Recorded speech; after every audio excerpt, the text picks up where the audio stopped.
Hai, balik lagi dengan saya Valen. Di video sebelumnya, kita sudah belajar tentang 3 langkah merubah kebiasaan. Kali ini, kita akan belajar bagaimana merubah kebiasaan untuk kalian yang berprofesi sebagai seorang pegawai dengan jam kerja yang lebih teratur. Oke, langsung saja ke step pertama ya, menentukan identitas. Menentukan identitas yang kita inginkan adalah langkah penting untuk membangun motivasi dalam mewujudkan kebiasaan baik. Identitas apa sih yang ingin kita bangun ketika kita menjadi seorang pegawai? Yap, tentu saja identitas yang ingin kita bentuk adalah pegawai dengan work-life balance. Work-life balance pada pegawai akan meningkatkan nilai produktivitas yang tinggi, kesehatan yang baik, kepuasan kerja, hubungan yang baik, pengembangan diri, stres yang lebih rendah, dan motivasi yang tinggi. Oleh karenanya, pada step pertama kali ini, penting bagi kita sebagai pegawai untuk mengatur kebiasaan yang mampu menciptakan work-life balance.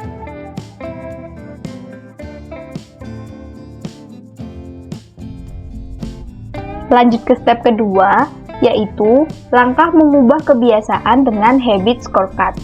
Sebagai seorang pegawai, tentunya kita memiliki kebiasaan yang berbeda-beda tergantung jenis pekerjaan kita. Secara umum, kebiasaan pegawai tergantung pada rutinitas waktu.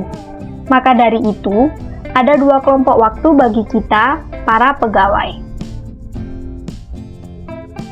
Yap, benar, weekday dan weekend. 2 kelompok waktu ini dapat merepresentasikan kelompok kebiasaan dengan aktivitas kebiasaan yang bisa jadi masih ada persamaan. Oke, kita mulai di hari-hari kerja atau weekday.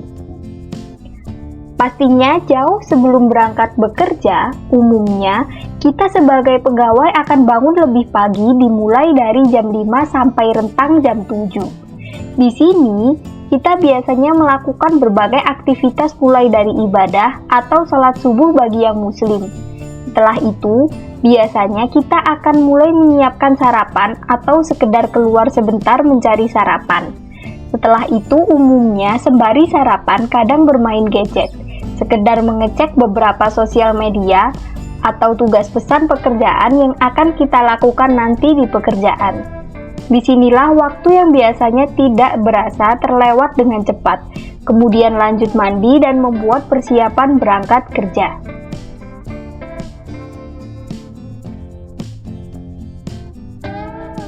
Setelah sarapan, aktivitas mandi pagi biasanya dilakukan sebelum berangkat kerja.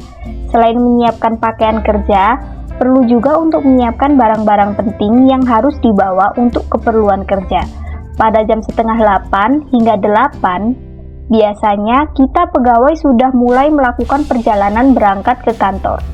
Biasanya kita mulai lebih awal karena beberapa faktor, seperti kemacetan dan lain-lain. Tentunya sebisa mungkin kita ingin membuat perjalanan berangkat kerja tidak terlalu lama. Dengan asumsi, kita harus absen kantor jam 8, maka jam 8 hingga jam 12, waktunya untuk masuk kerja. Setelah masuk bekerja, kita biasanya mulai bekerja langsung sesuai job desk yang harus diselesaikan hari ini hingga tiba waktu makan siang dan sholat bagi yang muslim dan istirahat hingga pukul 1 siang. Pada jam istirahat, biasanya kita sering berlama-lama untuk melihat sosial media yang kadang seringkali membuat telat untuk masuk melanjutkan bekerja. Biasanya, terpaksa kita lanjutkan pekerjaan terlebih dahulu walaupun kadang lebih dari pukul jam 1 atau sudah lewat dari jam istirahat. Setelah makan siang dan istirahat, kegiatan berlanjut untuk kembali bekerja, baik melanjutkan pekerjaan hingga akhirnya pulang jam 5 sore. Kalau tidak lembur, dilanjutkan perjalanan pulang kerja jam 5 sampai jam 6 sore. Biasanya, dalam perjalanan pulang kita akan mampir sebentar untuk membeli kebutuhan, entah makan malam, camilan, dan sebagainya. Hingga biasanya bisa jadi kita sampai rumah pukul 7 malam. Sesampainya di rumah, biasanya kita akan bebersih dan mandi. kemudian menyiapkan makan malam. Selanjutnya, makan malam dan beristirahat lalu bersantai hingga jam 9 malam atau sampai pukul 10 malam. Dalam kurun waktu yang cukup lama ini, sebagian besar biasanya kita akan lebih banyak menghabiskan waktu dengan bermain gadget. Cek sosial media, bermain games, menonton series, atau beberapa dari kita juga menghabiskan waktu ini untuk nongkrong bersama teman atau pacar, yang punya aja ya. Selanjutnya, kita pasti tidur jam 10 malam atau bisa saja sampai jam 11 atau lebih.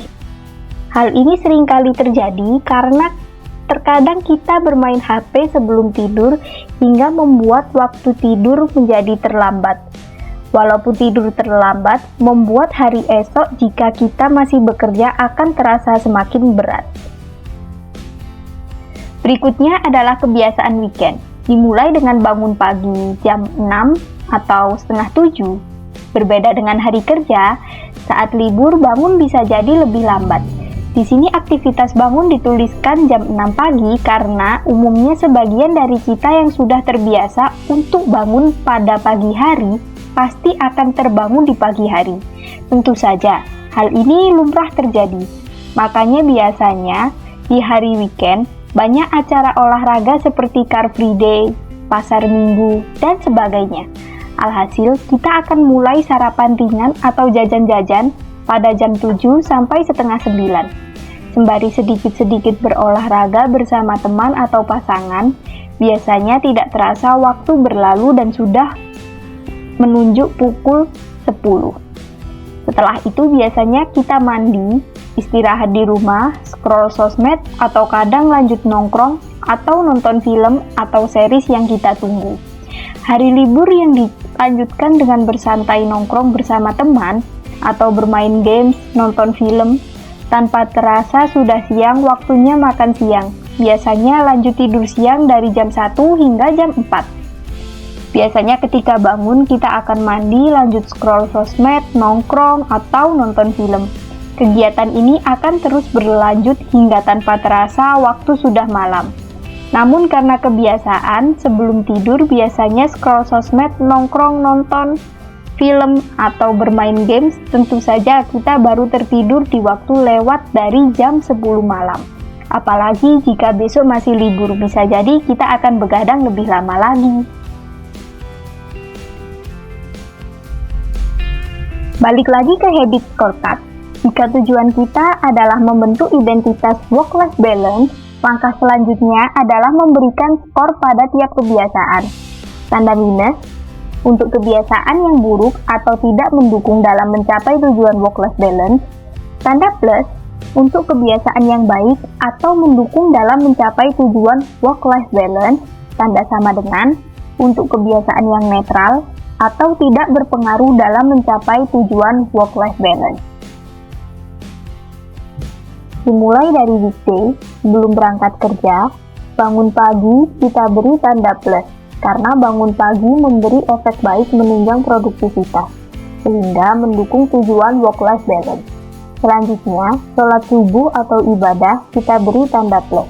Kegiatan beribadah di pagi hari memberikan efek baik untuk ketenangan, sehingga dapat menciptakan mental stabil untuk mendukung work-life balance.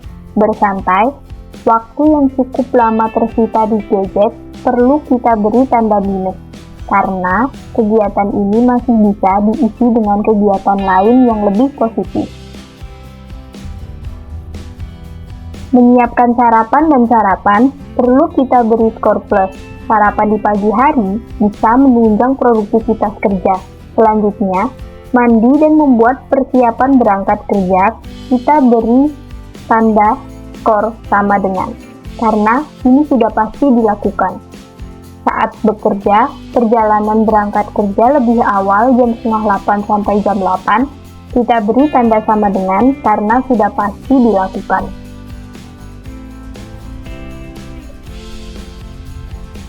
Lanjut, mulai bekerja dari jam 8, kita beri skor sama dengan karena tidak bisa dinilai tergantung kinerja yang dibutuhkan oleh perusahaan. dilanjutkan makan siang, sholat, dan istirahat, kita beri nilai sama dengan juga karena wajar bagi seorang pekerja untuk beristirahat asal tidak melebihi batas waktu supaya lebih fresh untuk melanjutkan pekerjaan berikutnya. Namun, tambah sedikit skor negatif buat kita apabila kita terlalu lama bermain gadget sehingga jam balik kerja kita terlambat. Lanjut bekerja, kita beri skor sama dengan karena sudah pasti dilakukan. Lanjut ke perjalanan pulang kerja dari jam 5 sampai jam 6 sore, kita beri tanda sama dengan karena sudah pasti dilakukan.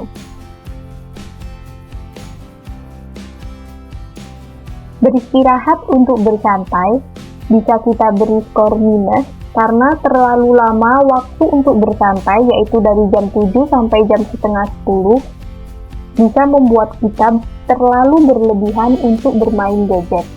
Tidur malam pukul 10, kita beri skor plus, karena terbiasa tidur di jam yang sama itu baik agar tidak kelelahan besoknya untuk menunjang produktivitas kerja kita. Tapi kalau kita kelewat bermain gadget dan akhirnya waktu tidur terlambat, tentu saja kita beri skor minus. Selanjutnya, skor untuk kebiasaan di waktu weekend. Bangun sholat subuh kita beri skor plus. Tetap dikatakan menunjang work-life balance meskipun bangun terlambat.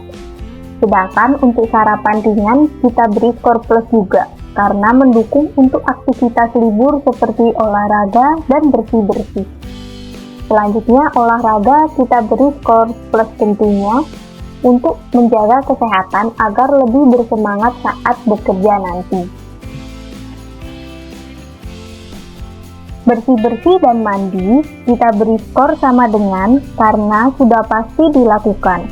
Sedangkan untuk scroll sosmed atau nongkrong atau nonton film kita beri skor minus karena pada waktu liburan biasanya kegiatan bersantai seperti ini menghabiskan waktu yang terlalu banyak. Berikutnya makan siang, sholat, dan tidur siang. Jam 1 hingga jam 4 kita beri skor sama dengan karena dianggap melakukan kegiatan ini tidak memberi dampak yang cukup besar untuk menunjang work-life balance yang kita harapkan.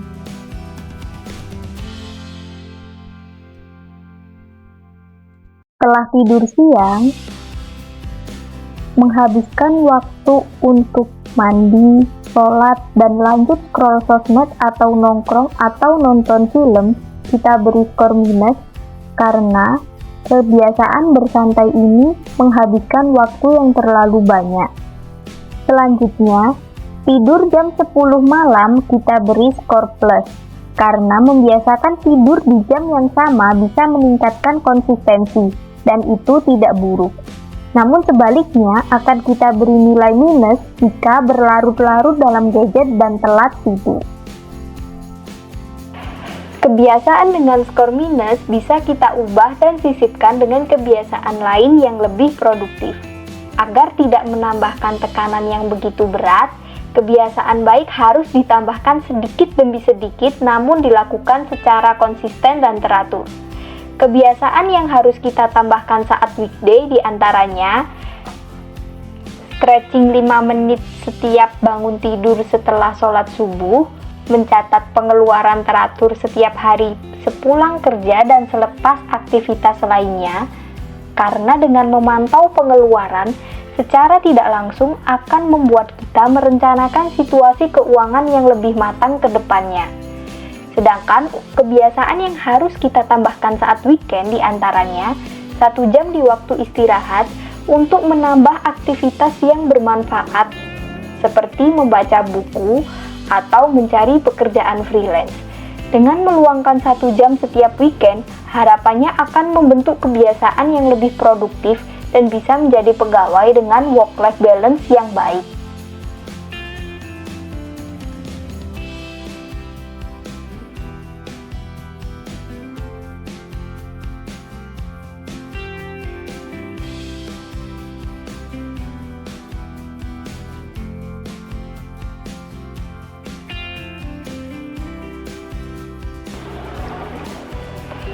Step terakhir adalah aturan emas pengubah kebiasaan.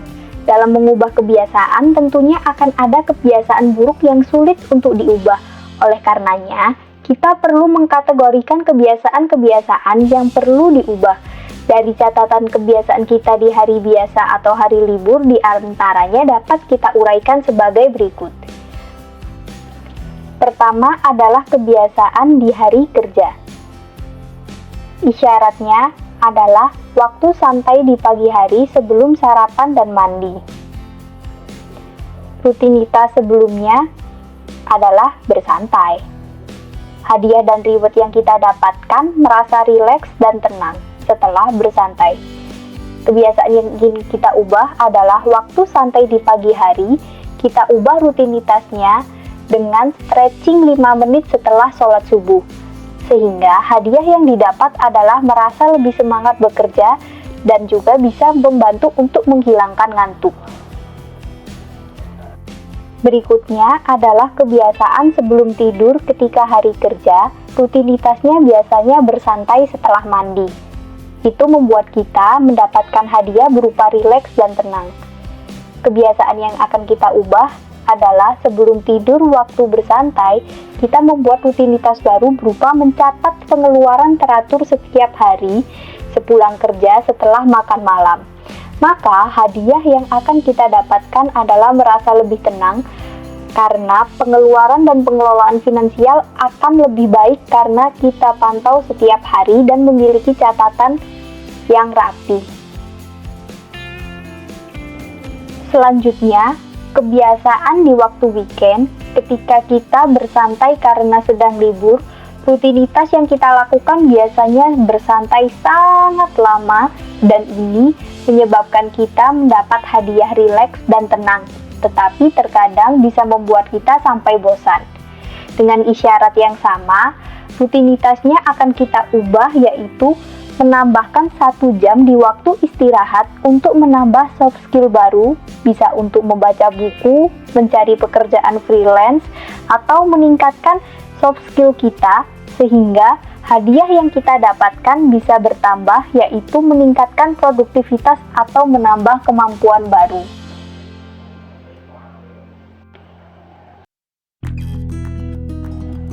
Gimana? Dengan 3 step ini, aku jamin deh kalian pasti bakalan jadi pegawai dengan work-life balance yang rapi dan syukur-syukur bisa naik jabatan dengan cepat. Sembari ngumpulin skill-skill baru yang pasti kalian butuhkan di masa depan. Agar produktivitas kerja kalian tinggi dan target keuangan impian juga bisa segera tercapai. Hehehe. Terima kasih ya sudah menonton episode kali ini. Semoga cara efektif meningkatkan work-life balance sebagai pegawai bisa segera tercapai. Jangan lupa like, subscribe, dan nyalakan lonceng notifikasinya agar tidak ketinggalan video berikutnya. Sampai jumpa di video selanjutnya. Selamat belajar dan terus bertumbuh bersama. Ciao!